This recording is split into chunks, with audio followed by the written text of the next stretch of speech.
Olá, meus queridos, como vocês estão? Tudo bem? Espero que as bênçãos de Deus estejam caindo sobre vocês abundantemente, amém? Hoje daremos sequência à nossa série falando de Jesus como nosso único intercessor. Sempre usaremos as Sagradas Escrituras para desvendar tudo a esse respeito e compreender corretamente o que Deus ensina sobre o santuário, juízo investigativo, a graça, etc. Meu nome é Diego Isalhaldi e eu sou teólogo protestante. Vamos começar? A graça de Deus, tão profunda, tão completa, tão misteriosa, tão necessária. Tenho certeza de que muitas vezes você meditou a esse respeito e teve, como muitos de nós, dificuldades para compreender ou mesmo aceitar a graça do nosso Senhor tanto para nós como para os outros. O irmão mais velho se zangou quando soube que seu pai organizou uma festa para um crápula e mau gastador que simplesmente torrou tudo que tinha em festas e mulheres, e depois que ficou na maior pobreza, voltou para casa. Os trabalhadores que suaram o dia inteiro resmungaram quando o mordomo, por ordem do dono da vinha, deu aos trabalhadores de apenas 1 hora o mesmo salário que eles. As 99 ovelhas são deixadas no aprisco, enquanto o pastor sai na procura de apenas uma, que se perdeu. Essas histórias são, no mínimo, curiosas e até mesmo úteis. Se você é esse filho vagabundo, o trabalhador de apenas 1 hora ou a ovelha perdida. Agora, se você é um membro de igreja de 4ª geração de cristãos da sua família, altamente capacitado e denominacionalmente comprometido, bom, dificilmente vai se enxergar dessa forma tão ruim e tosca. Então você consegue entender e até mesmo simpatizar com o irmão mais velho, o trabalhador do dia inteiro e com as 99 ovelhinhas. E apesar de que limos essas histórias 1 milhão de vezes, ainda nos surpreendemos com as conclusões ingeniosas. A sensação é que a graça está contra mim, e isso não me faz graça nenhuma. Pode acontecer que você tenha orgulho de si mesmo por não ser um legalista, e se você não sabe o que é ser legalista, deixa eu te explicar. Desde um ponto de vista, digamos, teológico, ser legalista é defender e cumprir a lei em seus mais mínimos detalhes, sem tomar em consideração o contexto em que ela foi inserida e ensinada. Um exemplo, quando Paulo disse que não deixava mulheres ensinar na sinagoga, que não podiam andar por aí de cabelos soltos, etc. Tudo coisas exclusivas da cultura árabe daquela época, que hoje em dia não fazem mais sentido. A graça não dá espaço para ficar se compadecendo de si mesmo, e é bem surda aos diferentes nomes que às vezes eu uso para chamá-la. A graça não somente é incômoda para uma pessoa legalista ou religiosa, ela pode ser uma coisa muito difícil, inclusive para pessoas comuns. E se você deseja ir além, deixa eu te dizer uma coisa sobre a natureza humana. É difícil manter uma mão vazia, porque se permitirmos isso, a graça com certeza vai enchê-la com alguma coisa muito boa que nós não queremos dar para outras pessoas, que julgamos inferiores a nós. Coisa chata, né? Receber presentes pode ser difícil para nós, porque somos discípulos do eu faço meu próprio caminho, do sistema eu levo meu próprio peso, obrigado. Sentimos que podemos tudo e qualquer coisa, somos altamente capacitados, porém somos culpados porque acreditamos no profundo do nosso ser que não merecemos nada, pelo qual não tenhamos trabalhado, sofrido e pagado, e fazemos carranca quando num mutirão para construir uma nova salinha na igreja, por exemplo, e paramos para almoçar, aparece aquele membro que não fez e nem ajudou em nada, prontinho para almoçar gratuitamente. Até mesmo Jesus admitiu que a graça pode ser problemática. Veja o que diz Mateus 9, 16 e 17. Além disso, ninguém remendaria uma roupa velha usando pano novo. O pano rasgaria a roupa, deixando um buraco ainda maior. E ninguém colocaria vinho novo em velhos recipientes de couro. O couro se arrebentaria, deixando vazar o vinho, e os recipientes velhos se estragariam. Vinho novo é guardado em recipientes novos, para que ambos se conservem. Podemos ver que no encontro do novo e o velho, a graça fica complicada. Porém, é um problema que nós criamos. Nós somos camisas velhas para uma roupa nova, recipientes antigos para um vinho novo. Orgulhosos demais para receber a graça de Deus em nossas vidas. Mas a graça alcança até mesmo o mais distante dos pecadores, e com isso, aprendemos uma valiosa lição. Podemos até levar uma vida de acordo ao que nós acreditamos que deve ser, vendo como somos bons e temos tudo sob controle. Ou seguir o duro conselho dado a nós em Lucas 17:33, que diz: quem se apegar à própria vida a perderá, quem abrir mão da sua vida a salvará. Se acreditarmos na graça de Deus e nos abrirmos a ela, realmente acreditando que ela pode nos dar uma coisa que vai além de recipientes velhos e quebrados, e apesar de que não tenhamos a mais mínima ideia no que isso vai dar, provavelmente teríamos a surpresa das nossas vidas. Se deixarmos de lado nossa própria justiça que consideramos tão correta e incrível, poderemos nos ver como o filho pródigo, como o trabalhador de uma hora e como a ovelha perdida das parábolas. Poderemos enxergar e conhecer ao Pai, ao dono e ao pastor generoso e ter a aventura de nossas vidas sempre sustentados pelo seu amor e misericórdia. Interessante, não acha? Entenda uma coisa que eu particularmente considero vital. Quando estamos perdidos, tenha certeza de que seremos achados.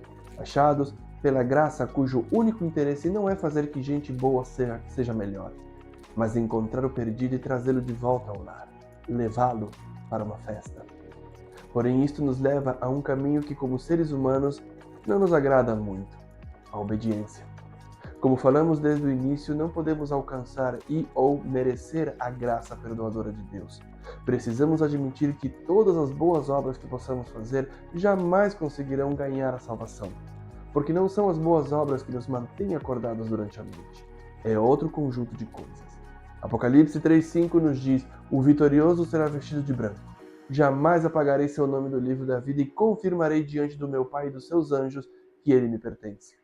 Podemos perceber aqui que, apesar de que nossos nomes podem estar escritos no livro da vida, é também possível que seja apagada do mesmo. Vemos no mundo, como um todo, sinais que enfatizam que a volta de Jesus está cada vez mais próxima. E por causa disso, ficamos angustiados. Somos cientes de que não estamos fazendo o que se espera de nós e começamos a nos perguntar onde que a obediência entra com aquilo que temos acreditado sobre a salvação pela fé somente em Cristo Jesus. Mas não precisa entrar em pânico, porque eu tenho a solução para você que está nos assistindo. Esta solução funciona mesmo, é a prova de fogo. A única coisa que você precisa fazer é apertar um botão. Se escolher apertá-lo, nunca mais cairá em pecado novamente, para sempre. Tem interesse? Mas espere um minuto, isso vai resultar na total e completa eliminação de algumas coisas que você gosta demais. Pode mudar a sua vida como a conhece drasticamente. Tem certeza de que está pronto para viver sem pecar? Tem certeza de que deseja isso? Existem duas respostas a esta oferta. Uma delas é: me mostre onde fica esse botão? E a outra é: de jeito nenhum, tenho diversão suficiente da maneira como eu sou agora. Geralmente esse tipo de decisão não tem meio termo. Ou é um, ou é o outro. Decidiu então apertar o botão? Interessante. Isso não resolve o problema. Estamos fazendo para tentar alguma coisa pelo menos, mas não resolve o problema. Desculpa. Você já esteve naqueles cultos onde o pregador pede para você escrever num pequeno pedaço de papel algum pecado acariciado e depois queimá-lo no altar improvisado? Já escreveu num pedaço de papel uma lista de coisas que deseja fazer no ano novo? Numa dessas você já prometeu que nunca mais pecaria? Verdade seja dita, se vencer fosse assim tão fácil, nós todos já seríamos vencedores há um tempão. E mesmo que fosse super difícil, alguns de nós teriam conseguido a vitória pelo mérito próprio, a vontade, o desejo de vencer dependesse apenas do nosso esforço pessoal. Deixe-me te fazer uma pergunta: quais são as opções que estão disponíveis para você quando percebe o abismo que existe entre seu atual desempenho cristão e o modelo de obediência de Deus? Talvez você tenha sido como eu, e tenha certeza de que, como muitos outros, que precisa dar uma amadurecida como ser humano, quando eu tiver 30 anos, já terei resolvido o problema do pecado em minha vida. Terei experiência, terei o sucesso até aquela idade com total certeza. Mas aqueles, assim como eu, que já ultrapassaram os 30, descobrimos que precisamos dar uma ligeira aumentada no negócio. Vamos falar 40 anos então? 60? 90? Alguns tentarão usar a senilidade como justificativa da derrota diante do pecado. Então percebemos uma coisa: o fato de termos experiência de vida não é nem de perto e nem de longe o que você precisa para derrotar o mal em sua vida. Atualmente existem sinais do retorno de Cristo que foram profetizadas como sendo o verdadeiro final de tudo, antes do retorno do nosso Mestre. 181 anos atrás, mais ou menos, foram profetizados quais seriam as condições que prevaleceriam nas igrejas no tempo do fim. O primeiro, o juízo investigativo estaria acontecendo.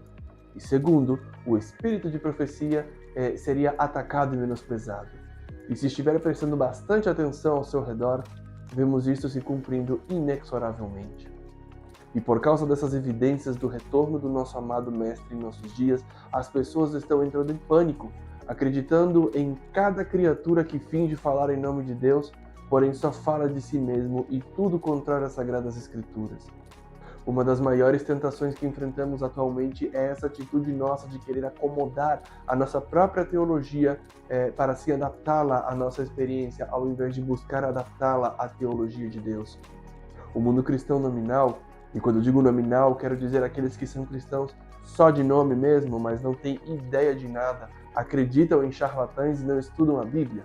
Geralmente eles enfrentam 3 ensinamentos que são heresia e blasfêmia em seu mais alto nível. O primeiro, a salvação é garantida na cruz. A segunda, tudo que uma pessoa precisa fazer é acreditar. E terceiro, ninguém consegue de forma alguma guardar toda a lei.